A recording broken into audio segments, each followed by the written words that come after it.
Now, presented in digital widescreen. Tonight on Live at 5, with just 2 hours until the polls close, we have the latest on voter turnout, how students are learning about the process, and how the presidential candidates are spending their election day.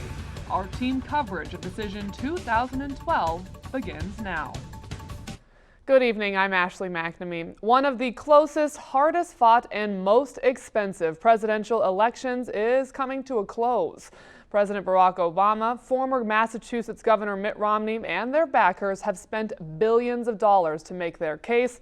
Now it's up for the voters to decide. Steve Handelsman has the latest tonight from the Obama election headquarters in Chicago. Mitt and Ann Romney voted in Belmont, Massachusetts, the end of a grueling campaign with high hopes for a key state. Yeah, I feel great about Ohio. Thank you. He headed off to Cleveland for one last effort. President Obama, who'd voted 2 weeks ago, dropped by a volunteer office near his home in Chicago. He called swing state Wisconsin. My name was Barack Obama, you know, the president. It's the last day of his last campaign. So I just want to say thank you to the American people. I also want to say to Governor Romney, congratulations on a spirited campaign. I know that his supporters are just as engaged and just as enthusiastic and working just as hard today. Voter turnout seemed heavy. This was Colorado, one of the battleground states. Other swing states today, New Hampshire and Virginia, voters lined up in many polling places. Wisconsin, snow on Election Day. This was Cleveland Airport at midday. Mitt Romney's plane, Paul Ryan's, and nearby Vice President Biden's plane. They were all in Ohio. Romney and Ryan headed to a volunteer center, stopping in a Wendy's. Hey, Judy, this is Mitt Romney. How are you? Biden, too, stopped at a restaurant. Later in Pennsylvania, like Barack Obama had, Mitt Romney complimented his rival. The president has run a strong campaign. I believe he's a good man and wish him well and his family well.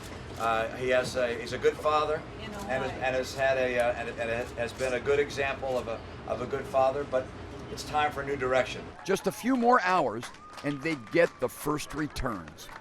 So what are the states to watch tonight? Okay, in the order that their polls close: Virginia, Ohio, and Florida. I'm Steve Handelsman, NBC News at Obama election headquarters in Chicago. Lines are beginning to pick up again as residents are getting off work and heading to their polling places. Here locally, early voting yielded average results in most local counties. News 25's Audrey Williams is live at a polling place in East Peoria with more on voter turnout from today. Audrey? Yes, Ashley, here at the UAW Hall in East Peoria, there's a steady stream of voters moving in. They represent 3 precincts here, and about 1,200 people have voted so far. Area election officials say so far, things are running relatively smoothly. They say lines were heavy in most places early this morning and have been steady ever since. When they opened, there was a line out to the street. Very heavy voting early for about the first 3 hours, and now it's slowed down. It's a steady pace. I mean, I think that the top of the ballot, the president, always drives a lot of people to votes, but I think there's some other interest in some other races, too.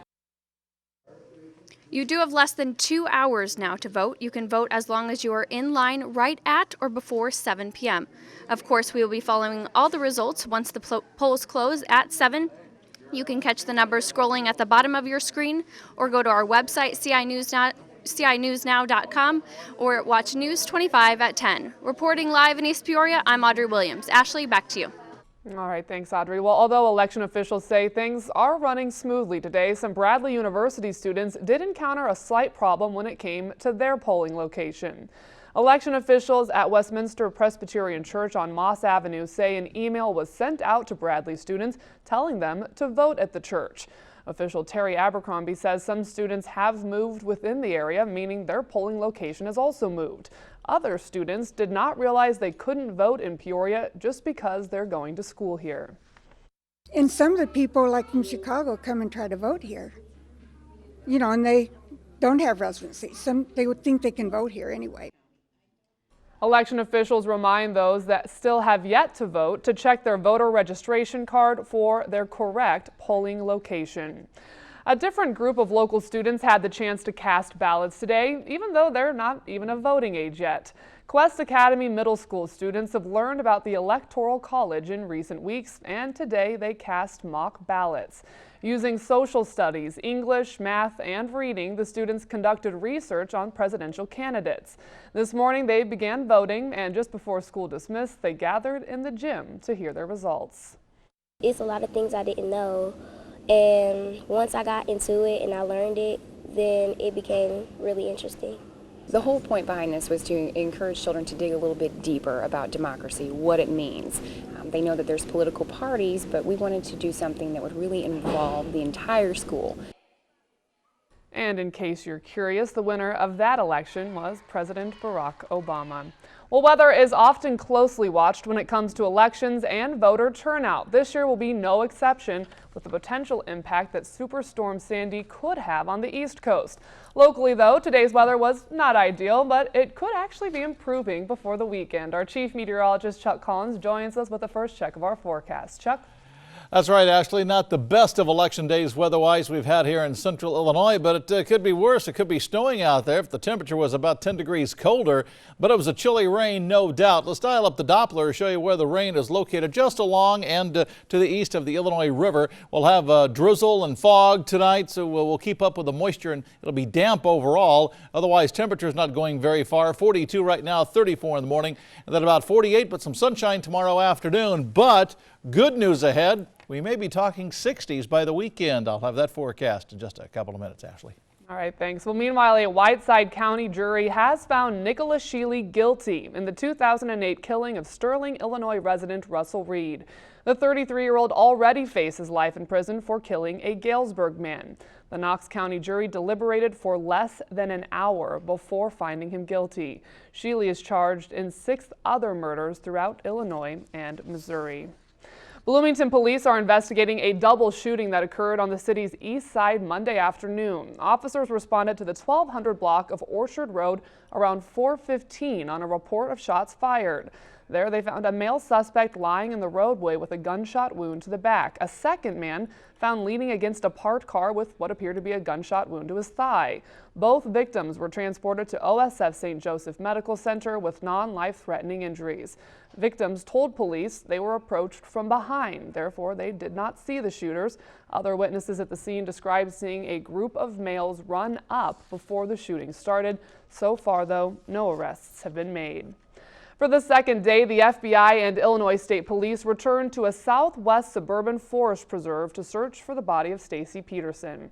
Peterson disappeared back in October of 2007. She's the 4th wife of former Bolingbrook Police Sergeant Drew Peterson. According to sources, the search in the Hamel Woods area is not related to any new leads. It's part of a periodic search held in the case. Stacy Peterson's cell phone showed activity in that Shorewood area around the time she disappeared. Monday, investigators used a boat and a specially trained dog to try to find any signs of Peterson. Peterson's husband, Drew, is considered a suspect in her disappearance, but he's never been charged. Drew Peterson was also convicted of killing his 3rd wife, Kathleen Savio, just 2 months ago. Just ahead on Live at 5, in the wake of Superstorm Sandy, experts issue a suggestion about the importance of emergency cash. Also ahead tonight, was the election the topic of your water cooler conversation today? Why studies show probably it was not. You're watching Your Home Team at 5 with Ashley McNamee and Chief Meteorologist Chuck Collins. This is News 25 Live at 5.